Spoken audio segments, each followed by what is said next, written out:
Students, you have your mug. Hopefully it has a handle on it. I'm using this one because it's the only one I have at my accessibility right now. And you've sanded it. You've sanded it inside, outside, everywhere. It's super smooth. You can put your hand on it and really push and nothing is scratching you anywhere. You go inside, everything is just super smooth. The sanding will help open up the pores, so allow the glaze to adhere to the surface easier, and it's gonna make your glaze process just look nicer at the end. So really make sure you're sanding it really well inside and out. Once you're done with that, you're gonna come to me and I'm gonna check it. I'm gonna be like, yes, you're ready to glaze. And I'll feel all over and I'll be like, yeah, that's ready to go. So once you're ready to go, this is what you need to do. Come over here and you're gonna get this dry brush.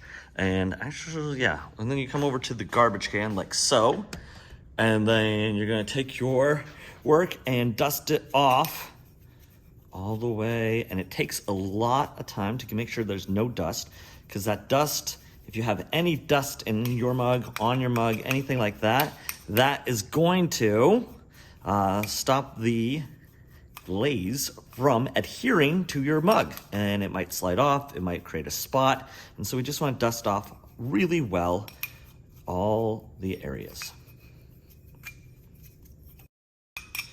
Once you have it all dusted off, you can put the brush back where it goes so the next student can use it. It'll just be right over here in the dry brush can. Then what you're going to need is a glaze mat. So you'll get a glaze mat and you'll go to your seat. I'm just going to say here today. Put your mat there. Then what you're gonna do is grab a brush. And you need a brush for the job. These are ceramic brushes.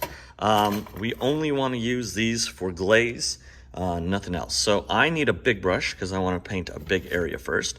That looks like a clean brush. If the brush is not clean, let's say like this one, it's all dusty and you can sort of see it. Come over here to the sink. Turn on the faucet and clean it out. You want a clean brush because if you don't have a clean brush, they might have glaze in it and you might get a color you don't want, okay? So you'll have a brush, and to dry your brush, always pinch and pull, pinch and pull, pinch and pull. And you'll need a paper towel too when you're glazing. So I have my brush, I have my mat, I have paper towel, I have my mug. Now it's time to glaze. So I'm gonna come over here and I'm gonna look at all the colors we got. We have lilac, we have blush, we have sherbet, we have seafoam, we have lagoon, we have Granny Smith, and we have lemon. And that might change depending on how things run out, but these are the colors we have at this moment in time when I'm making this video. There's also examples of what it's gonna look like when it's fired. What it's gonna look like when it's fired right here, so you can see it. Be careful, these things are a little bit sharp. They weren't sanded down, just so that you can see them. We also have underneath what bottle goes where. On the caps, it also has it. So make sure that the caps go with the bottle goes back in the right place, so the students are getting which ones they need for their mug. So I'm going to get one. I'm gonna go with sherbet today, so I'm gonna grab this. I'm only gonna have one glaze at my table with me at a time because I can only glaze one color at a time. So once you get glaze, the first thing you need to do is open it up. And sometimes glaze stinks, so it happens. What happens when the glaze has been sitting? It's a three-part system. There's glass at the bottom, then there's clay, and then there's water, and it separates. And so we need to mix it up. And so we're gonna take the bottom of our handle instead of our brush tips, because we don't wanna ruin these, and we're going to put this all the way to the bottom so it stirs up the glass on the bottom of it with the clay and the water. And if those things aren't all mixed up really well, it's going to not adhere and create a coating on your work. So I'm just stirring it up really, really well, okay? Once it's done, and this one's kind of empty, so I'll get a new sherbet at some point, I'm going to take my paper towel and my brush. I'm gonna squeegee this off back into the bottle and clean off the handle. So now I haven't ruined my bristles by trying to stir, and I've mixed it up completely and have a clean handle. Take my brush, stick it in here. I'm trying to get only glaze on my brush. I don't want the glaze to touch the metal part. I want at least a finger's width of brush showing.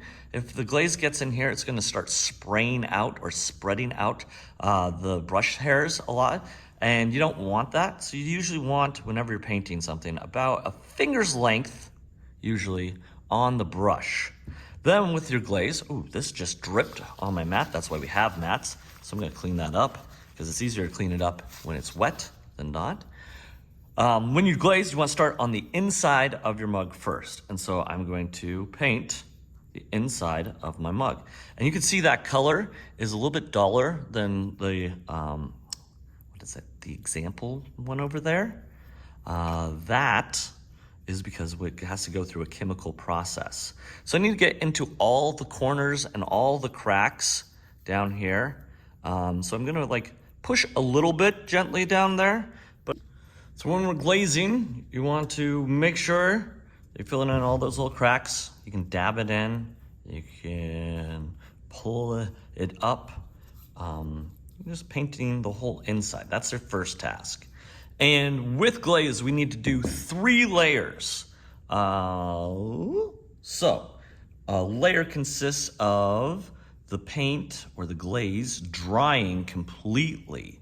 And so right now you can see that this side is a little bit wet and this side is a little bit dry. It doesn't take long for the glaze to dry, so it isn't too bad of a process. The more glaze you put onto it, usually the thicker the color is going to be, the brighter the color is going to be. The only problem with that is the thicker it is, the more likely it's going to slide off your mug and then adhere to the kiln. Now here I have a problem. You can see it in there. There's a hair there. If I let that hair of the bristle of my brush stay in there, it'll be there forever. So I just need to pull that hair out. I don't know if you can see I got it out.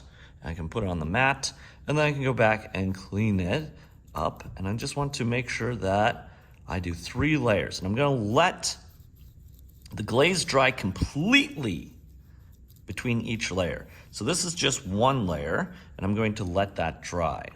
So let that dry completely and then I need to do another layer of this. I need to do it 3 times. Now, let's say it's time to clean up. This is my first layer. I'm just gonna keep track in my mind. I might write it down somewhere that this is my first layer on here. I'm going to put the lid back on, nice and firm so it doesn't dry out the glaze. I'm gonna take the glaze, put it back where it goes. This is sherbet. It says sherbet. There's sherbet. I'll put it back. Then what I'm going to do is grab my brush and I need to wash it out. So I'm gonna come back over here and then go to the sink, and wash it out, pull it out, and then pinch and pull, and I can get out of line to do this. I can pinch and pull over here to dry off the brush. So pinch and pull, pinch and pull, pinch and pull. That's a nice looking brush. It is ready for someone else to use. Then I'm gonna go put it back in the correct bin. This is the big brush one, so I'll put it back in there. Then I will put my work in my B bin so that I can use it again tomorrow. And then I know that I need to do 2 more layers of this. It's already starting to dry, but once it's fully dry, it usually takes like 4 or 5 minutes. I wanna see what parts I missed, and I can already see that down there's some cracks in there that I need to fill in with some glaze. So I'll put that in my bin, then put that there. I'll take my mat, I'll make sure that it goes back. I'm gonna place it down nice and neatly. And then any glaze on my table like this right here, let me see if I can focus in on it. There it is, that glaze right there. Just gonna wipe up with a paper towel ahead of time, and then I'll spray down my table. Like always, I'll grab my spray bottle and then I can scrub my area, and we'll do the whole table. Just try and make this video a little bit shorter than normal.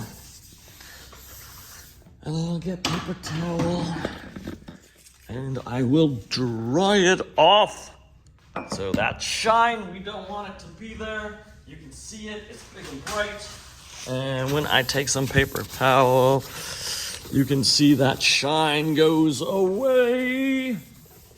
When that shine goes away, it allows the dust to be on the table when it settles, but not stick to the table. And now we have a less shiny table. And it looks really good. Students, once you are done glazing the inside, and it has 3 layers on it, you can go to the outside and start glazing. And you'll need 3 layers. Now, some students ask me about mixing colors. There is a way to do it. It's a little bit more advanced and a little bit trickier. And I can show you that in another video or show each individual one.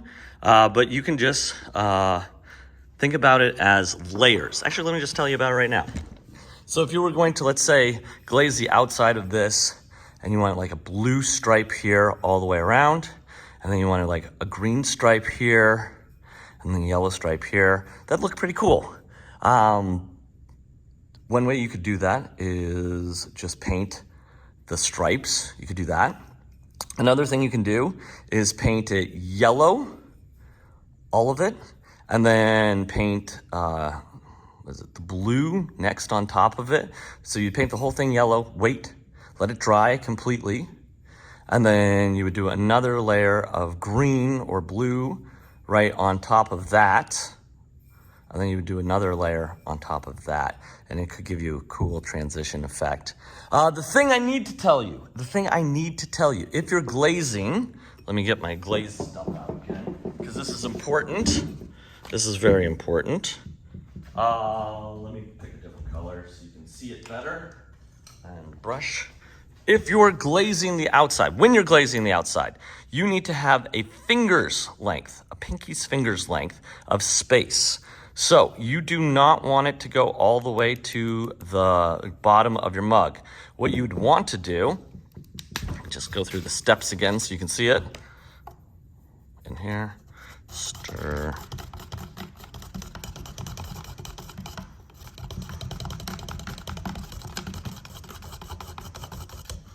Squeegee. I didn't have to wash off my brush because my brush was already clean. What I'm gonna do, there we go, a little bit of that. I'm going to draw a line like that around the bottom, okay? I don't want it to go further down because then the mug sits like this in the kiln and it's 2,000 degrees. This stuff melts and it melts down. And so if it was really close to the bottom, let's say even further down, like this, that might be okay, but any further down than that is going to cause problems and I might have to smash your mug to get it off of the shelf. And so I just want to create the bottom part and leave this much of the ceramic showing so that my mug will not, repeat, not adhere to the kiln shelf in the firing and then have to start all over. So this is just this little safety measure to make sure that you have this much space, because if this melts down, it gives us room for any of that to melt down so that doesn't actually melt onto the shelf. So remember to, at the bottom of your work, oh, got some on there, to make sure that you're leaving room on your work all the way around. Remember, you need 3 layers of glaze on it. That 3 layers of glaze is gonna make it dishwasher and food safe. So each layer is gonna help protect you or whoever you're giving your mug to make it food safe and dishwasher safe. So make sure you have that little space on the bottom so that it will not, when we put it on the shelf like that, this will not fuse to it and I can actually pick it up and then it won't stick there because this is just going to turn into molten glass and it's going to ooze down a little bit, and we need that space. I cannot stress that enough. Leave about a pinky's width at the bottom of your work and do not glaze the bottom of it. Do not glaze the bottom of it. Now, oh, I should cover this as well. Let's say you messed up. You messed up and you're like, I need to clean that off. That's not what I was thinking I wanted to do. Well, here's the thing you can do. You can get a paper towel. You can get some water. There's some water over here. Hopefully it's clean like this. This is why we want the blue bucket clean, because then you can get a wet paper towel out of that and you can erase your glaze. You can just wipe it away. If you wipe it away like this, you're gonna have to let it dry before you reglaze. So I'm just scrubbing away glaze, okay? Any glaze that I leave there is going to stay there, okay? So all these little cracks and stuff, that's why you wanna smooth things out and sand them, so that if you do have a mistake, you're not having to scrub a lot. But you can erase glaze. So if, let's say you get some glaze way down here, you can just take a wet paper towel, or you get some glaze, let's say you had some glaze on your mat like this, and you set your work in it, and you got glaze on the bottom of your work. We don't want that. You can just wipe it away. You can just wipe it away, okay? And then it's the cleanup process as always. Just putting things back where they go nice and neatly, okay? So those are some things about glaze. Make sure your brushes are clean before and after you're done using them. Make sure the lids are on there. Make sure you're screwing the caps down nice and tight so there's no spillage. You're gonna have to share these because we don't have enough for everybody. So you're gonna have to communicate with people and be like, oh, I need to borrow that. Make sure that you're washing out the brushes at the end and then drying them out with some paper towel, pinching and pulling, and then putting them back where they go. Make sure the mats get put back where they need to go, and then you're going to spray down and wash your table. I know that was a lot and it was a little bit longer, but it's a lot less than the 30-minute video is gonna show you. So glaze, remember 3 layers, keep it clean, keep it neat, make sure there's that space at the bottom so that doesn't fuse to the kiln shelves, and make them look good. Make them look interesting. And I can't wait to see what you're making.